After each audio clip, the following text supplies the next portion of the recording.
Hello everyone and welcome to the 5-minute German A1 exam preparation series. In today's video, we will take a look at the Schreiben part 1, which is to fill a form with the missing information. We will do this by taking a look at 3 practice exams and solving them together. I will also give you some helpful tips which will be useful for you in the exam. I have already made a video on part 2 of Schreiben, which is how to write a letter or email. I will link it in the description below. You can go and check it out as well. So now let's not waste any time and let's get started. So as you know that the German A1 exam has 4 parts. These are Hören, which is listening, Lesen, which is reading, Schreiben, which is writing, and Sprechen, which is speaking. In the Schreiben part of the exam, you have to complete 2 tasks. The first one is to fill out a form in which there are 5 blanks which you have to fill out, or 5 pieces of missing information, and this part is of 5 marks. The second task is to write a letter or an email, and this should be 30 words or like 4 to 5 sentences, and this is of 10 marks. I have already made a video on the second part, which is how to write a letter or an email. I will link it in the description below. You can go and check it out as well. In this video, we will focus on part 1, which is how to fill out a form. And for this, we will take a look at different practice exams and how we can solve them. And I will also give you some helpful tips which will be useful for you in the exam. So let's start with practice test number 1. So in the exam, you will have some text which will be given to you, and you will also get a form which will have some missing information. So as you see that there are 5 blank spaces on this form, and all the information that you need to fill these blanks will be given to you in the text, and you will have to read the text to fill out this missing information. So let's start with the first blank, which is Wohnort. So Wohnort means place of residence, the place where you live, and the word beside it, which is PLZ or Postleitzahl, this means postal code. So this word often comes in forms, so that's why you should know what this means. Now let's see what the Wohnort is.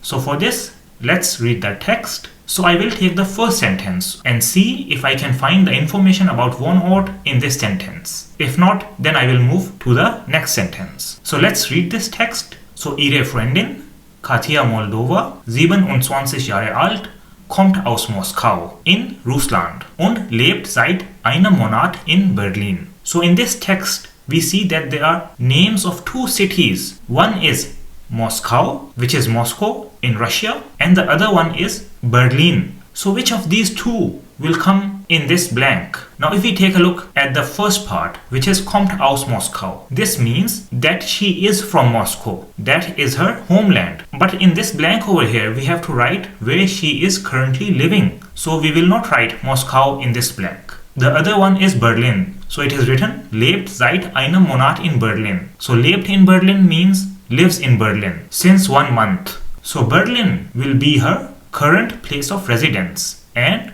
we will write Berlin in this missing field on the form. So this is how you must differentiate between different pieces of information which is given to you in the form, and only put the correct one in the blank. Now let's go to the next blank, which is Alter. Alter means age. Now let's see if we have this information in the first sentence. So in the second line, we see that it is written 27 Jahre alt.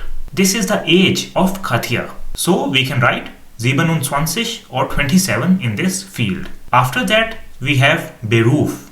Beruf means job or occupation. For this, we go to the next sentence where it is written Sie hat eine neue Stelle bei der Deutsche Bahn als Reiseleiterin. So in this sentence, we have als Reiseleiterin, where als means as. And we also have the word Stelle. So Stelle means position. So this sentence means that she has a new position at Deutsche Bahn, which is German Railways, as Reiseleiterin. So her job is Reiseleiterin, and that is what we can write over here. The next missing information is krank seit wann. Since when is she ill? So for this, we go to the next sentence to see if we can find this information. So let's read this sentence. Seit gestern hat sie hohe Fieber. So seit gestern means since yesterday. She has high fever. So this means she is ill since yesterday. And we can write this over here as well. Seit gestern. Then the last missing piece of information is was fehlt Ihnen? This means what is the problem? So this information we also found in the sentence, and that is that she has hohe Fieber, high fever. So we can simply write this in the blank over here as hohe Fieber. And with this we have filled all 5 blanks and our form is now complete. However, in the exam you have one more step, and that is you have to transfer the answers to the Antwortbogen or the answer sheet. And this will look something like this. So you have Schreiben and then Teil 1, so part 1. And then you see over here you have 5 lines. So you will write your answers over here. So the first should be for the first blank, then second, third, fourth and fifth. So this was practice test number 1. Now let's do another practice test. And this you see is also similar to the first one, that you have the text and you have a form with some missing information. Again, you have 5 pieces of information which are missing, which you have to fill out. So let's start with the first blank, which is Anzahl der Personen. So Anzahl means number of people. So let's read the first part of the text. Ihr Freund Thomas Müller macht mit seiner Frau und seinen beiden Söhnen 4 und 7 Jahre alt Urlaub in Hamburg. So your friend Thomas Müller is going on holidays with his wife and 2 sons in Hamburg. So what is the total number of people? So we have the wife of Thomas Müller, then we have beiden Söhnen. So beiden means both. This means 2 sons, and Thomas himself. So we have 4 people in total who are going on the holidays. So that's why we will write 4 over here. The next blank is davon Kinder. How many of these people are children? So this information we also have in this first sentence, and we see it is written beiden Söhnen, both sons. And we also have the age, so 4 und 7 Jahre alt, 4 and 7 years old. So this means that there are 2 children. So we will write 2 in this blank. Then the next blank is Urlaubsort.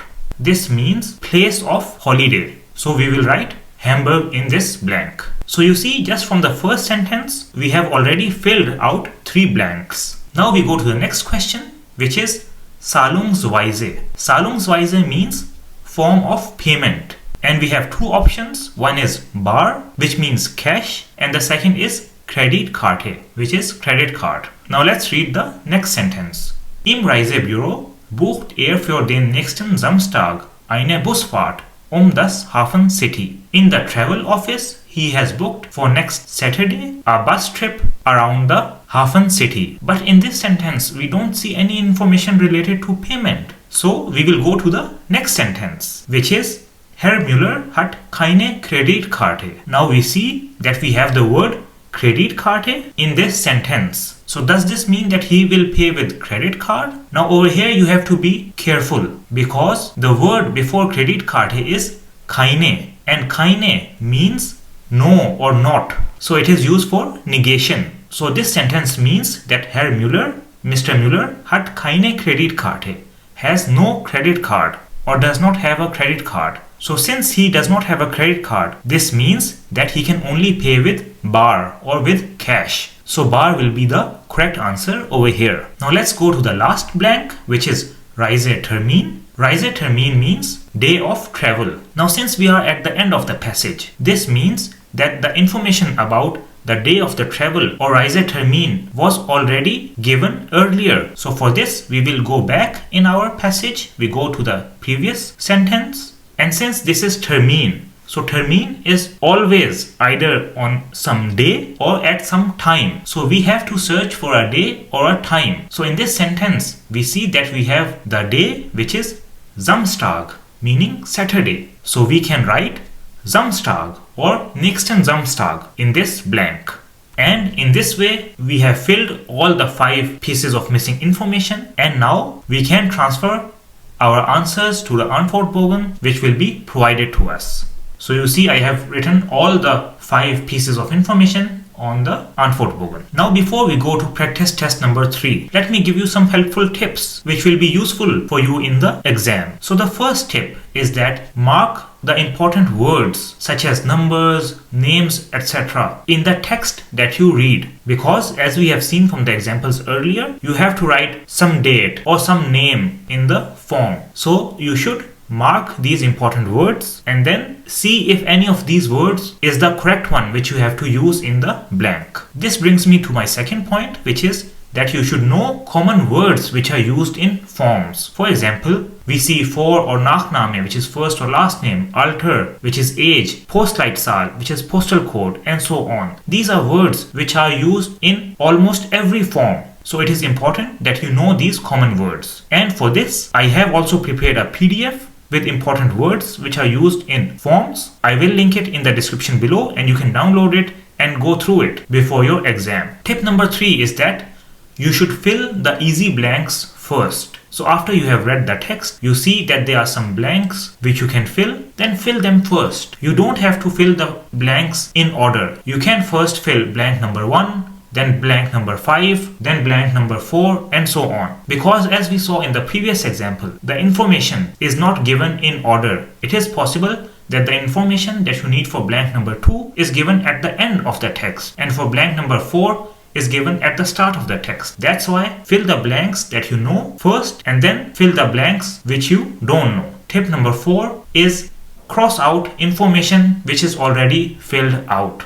Let me show you what I mean with this point in the practice test number 3 so that you understand it, because this will make it easier for you to fill out any information which you are not able to find easily. So over here we have practice test number 3. Again, we have the text on the left side and then the form on the right side. And as always, let's take a look at the first sentence, which is Ihr Freund George Oliver aus England, geboren am 18.02.1992 in London, möchte vom 1. bis zum 21.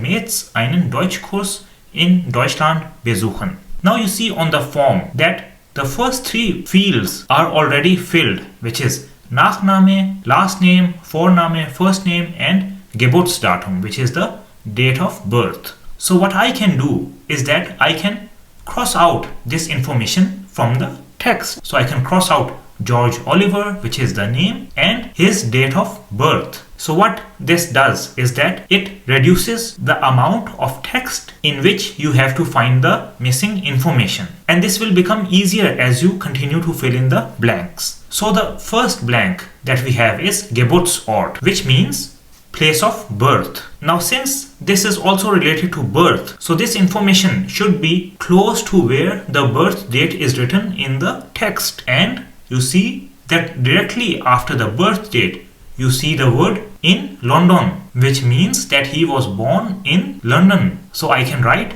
London in this field over here. And since I have already filled London in the blank, so I can cross this information out as well. Now the next piece of information which we have to fill out is andere Sprachen, which means other languages. Now since this information is not available in this sentence, what I can do is I can skip this and go to the next piece of information which is required, because it might be easier to fill this out first and then come back to this field. Now blank number 3 is related to the information which we have above. So it is written schon Deutsch gelernt, and then you have a cross next to ja, which means that he has already learned German. The question after that is wie lange. This means how long. How long has he learned German? So for this we read the sentence, hat schon 3 Monate Deutsch gelernt. This means he has already learned German for 3 months. So we will write 3 Monate in this blank over here. Now since we have filled all the information that was available in this sentence, so we will cross out this sentence. And you see how the amount of text has now reduced, where you have to find the missing information. So the next question is Kurstermin. When will the course take place? Now as I told you earlier, the termin will either be some date, day, or time. Now in the first sentence, we see a date which is 1. bis zum 21.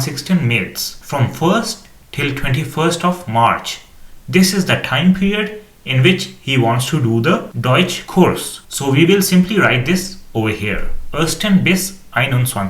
März. And since we have written this information in the form, we can cross this out as well. Now the next question is Kurszeit, time of the course. Now you see that the top part of the text is almost crossed out. So we will go to the end of the text, because there is a higher chance that the information that is missing is given at the end of the text.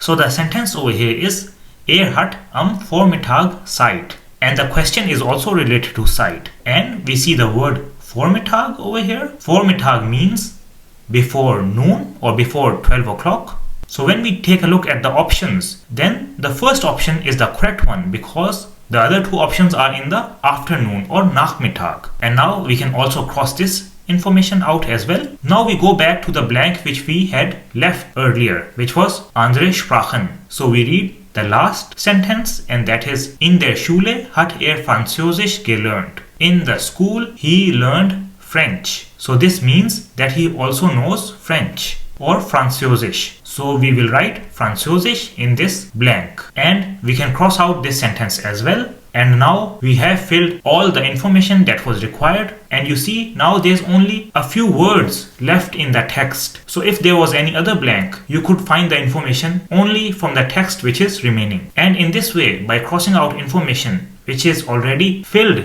in the form, you will reduce the number of words and it will become easier for you to find the missing information. Now the last part is to transfer all of these answers on the Antwortbogen.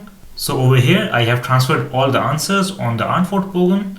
It is also important for you to check the spellings of the answers to make sure that they are correct. So when you go in the exam, keep these different tips in mind, as they will be helpful for you to get good marks in this part. So I hope that this video was helpful for you. If you have any questions or any feedback, please let me know in the comments below. Thank you very much for your time. And if you have a German A1 exam coming up, I wish you best of luck. Take care, and we will see each other in the next video.